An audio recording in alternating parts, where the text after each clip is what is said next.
Good morning, Ben. It, it's so Good nice to see morning.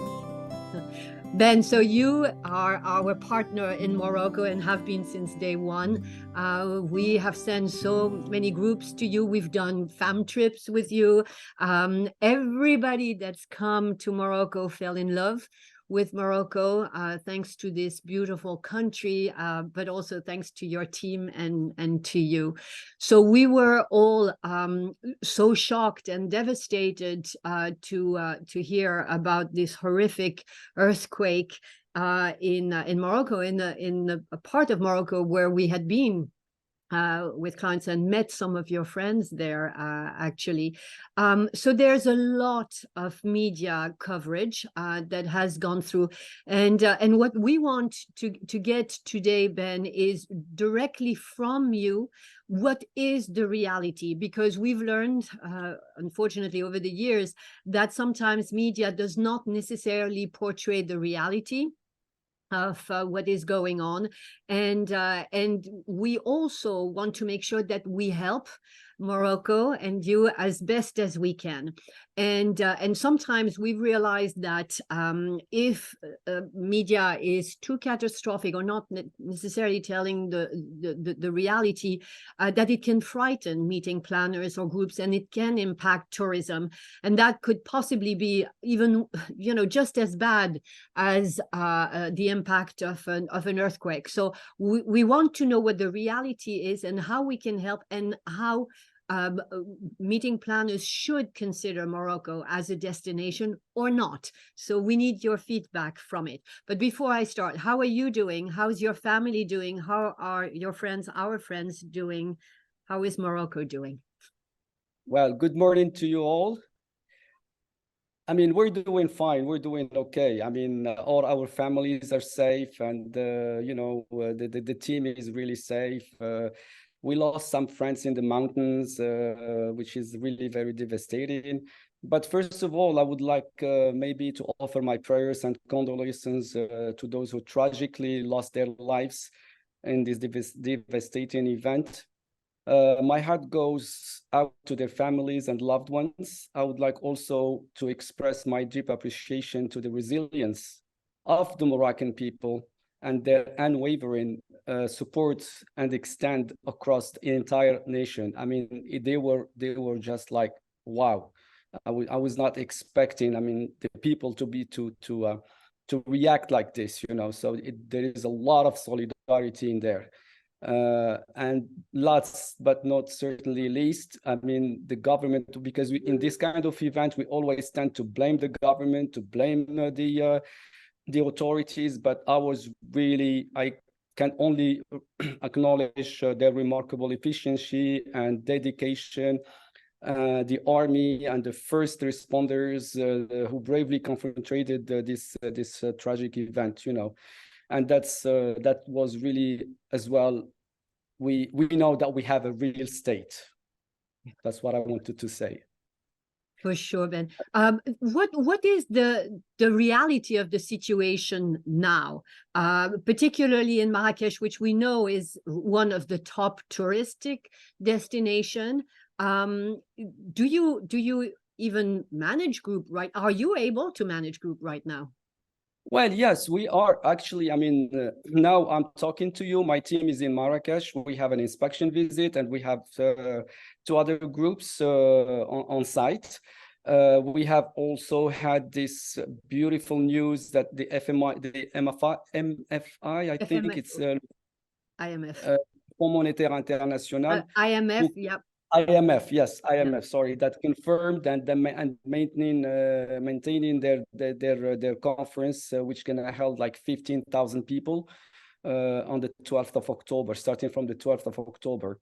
So of course, having determined that the damage is localized in rural areas and in accordance with government guidance, most tours are really operating, with some modified itineraries, which is normal. Yeah. Morocco's Hotel Association as well reported that hotels have largely been unaffected, which is good. Yeah. So they're all operating, and the good news is all the events that were confirmed for October. I mean, We had some cancellations, but not really, to be honest. I was not shocked by the cancellations. I was expecting to have more. But as I said, the reality is there. I mean, there are certain areas in Marrakesh, Medina, that have suffered from the damage. Some historical monuments are temporarily closed because they want just to double check how safe they are to visit. So that's the main concern of. And of course, you mentioned the medias. Yes, the medias, they always make fun. They make a lot of funny stories which are not really true. I shared with you actually some videos that were showing a French guy who was really shocked by the way how the media was handling the event. They were all gathering on a minaret that fall down near the square of Jamal Fna. And behind those medias, people living normal lives. Yeah. And he was addressing his message to those guys sitting there filming this minaret, whatever. And he was really telling them, you're not telling the truth. Yes, we have some damage, but it was like minor damages that happened in Marrakesh. But the life is really normal. Everything is open. The restaurants are open. The transportations are operational. The airport, they were never closed. And in general, it's just the rural area which was really damaged. But still, we can still have some visits over there, avoiding the areas that were really devastated. And that's what I was going to ask you, because it's the Atlas region. Obviously, it's a huge region. I wanted just to add something, just to let you know that Marrakesh is operating. All those guys that suffered from the earthquake in the rural areas in the mountains, all the kids that were supposed to go to school, they're going to school now in Marrakesh. They took them and they put them in like dormitories or something like that to still that they can still follow their courses. Yes, and that's something that I want to maybe insist on. The extraordinary resilience of the Moroccan people is just so amazing. And for those meeting planners listening to it, if you've never been to Morocco, you should, because when you go to Morocco, you come as a tourist, you leave as a family member of Moroccan people, and when you see how Moroccan people have helped each other, it doesn't surprise us, because that's the way Moroccan people. So I am sure that there's extraordinary support, not just from internet, but definitely. I'll interrupt you to tell you a little story, which was really very touchy. We were there helping guys in the mountains, and they've lost everything, and they still think to prepare a mint tea for you. I mean, I was in tears, I was really in tears, because you are coming with some help, whatever the help was. I'm not going to mention anything here. It's not the purpose. But those guys, they welcome you and they get you to sit, and they bring some olive oil. They bring some cups just to share a glass of mint tea with you. And that was like, wow, those guys, I mean, they haven't lost their hospitality. I mean, that's the Moroccan way. I cannot describe it. It is such the Moroccan way. Absolutely. Ben, I know you have always, even before this, helped a lot. You do all kinds of support for the local community. You've invested in schools, you've invested in water wells, you've invested in so many activities to support the local economy, and particularly that part of Morocco as well.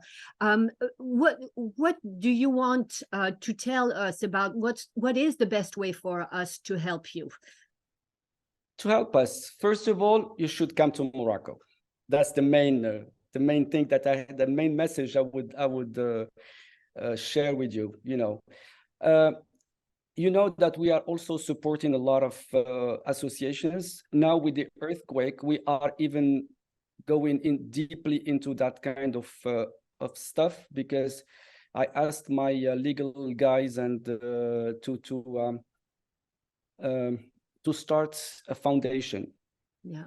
Because now everybody is very, I mean, the incident is very new, you know, it's still new. So I'm just concerned if a lot of people will forget about those things in the future.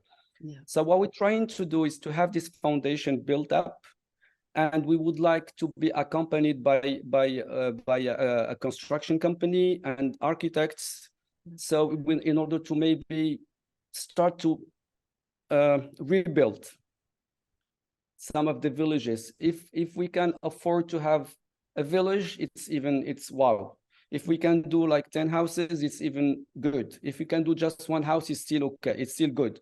Yeah. So that's the way I started already to talk to this construction company, building company, and an architect, because we want to have the things done in a proper way in order to be on the safe side, you know, by using again maybe the same materials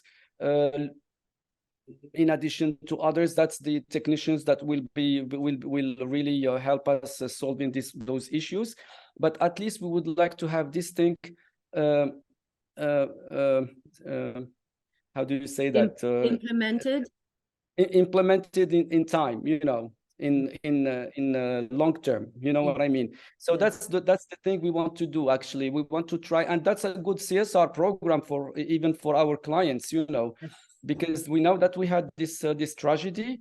So if they come and they do like one house or two houses, whatever they can afford to do, that's very welcoming, you know. It's more than enough, you know what I mean. So and we would like to build up step by step, because now everybody is giving things, you know, everybody is helping, but we would like to be on a long-term vision, you know what I mean. So in order to help those guys, because I know that the government now is really doing their best to rebuild and etc. So that's why we stopped every kind of help right now. Not really stop, but we want to think which direction we should take, and how we can help.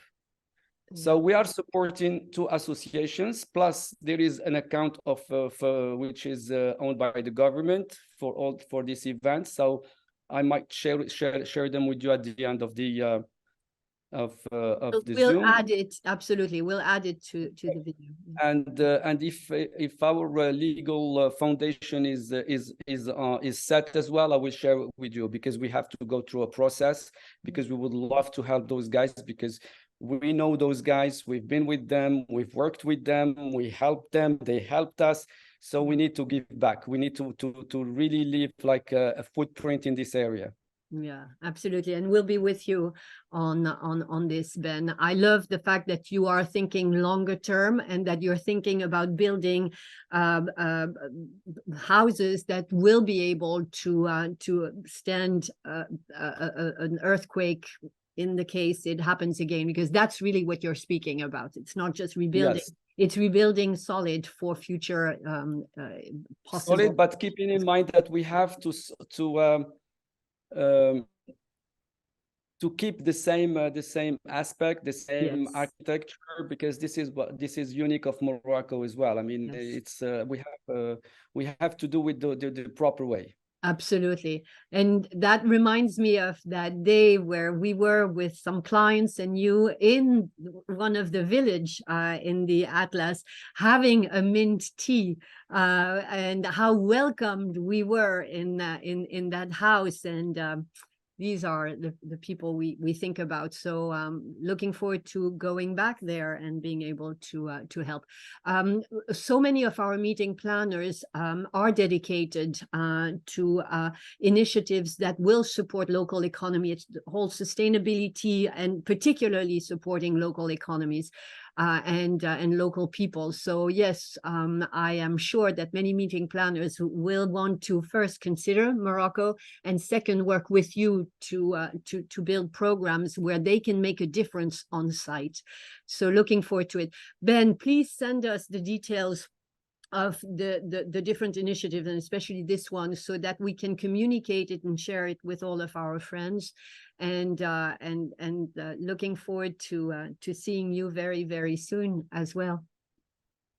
Yes, me too. Same here. Yes. So give our love to all of our friends in Morocco, and thank you for all the wonderful work you do supporting Morocco for sure, but also the great work you do in Morocco. You make such a difference, and we're very, very, very proud and very lucky to work with you, Ben. So say hello to everyone from us, and Thank you you so much, Catherine. Thank you to the team, and thank you for supporting us as well.